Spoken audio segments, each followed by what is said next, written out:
Herkese merhaba arkadaşlar, kanalımıza hoş geldiniz.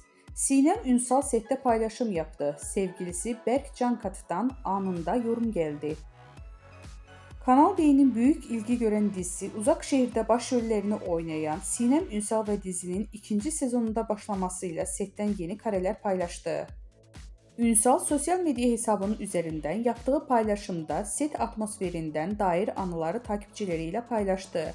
Bu paylaşım kısa sürede büyük beğeni toplarken sevgilisi ve aynı zamanda oyuncu olan Berk Cankat'tan anında bir yorum geldi.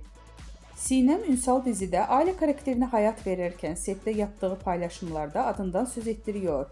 Geçtiğimiz aylarda yeni yaşını kutlayan oyuncu sosyal medyada sevgilisi Berk Cankat'tan gelen romantik doğum günü mesajı ile dikkatleri üzerine çekmişti. 2 yıldır birlikte olan ünlü çift doğum günü mesajları sosyal medyanın kullanıcıları tarafından ilgiyle takip edildi. Berk Cankat, Sinem Ünsal'a hitap ederek "canım eşim" diye seslenmişti. Cankat'ın mesajında şunlar yazılmıştı: "Biricik yol arkadaşım, sevdiceğim, kıymetlim, neşem, gücüm, desteğim. İyi ki doğuldun, iyi ki hayatına kabul ettin beni. Nice sağlıklı, başarılı, huzur ve kahkaha dolu yaşların olsun. Hep yan yana."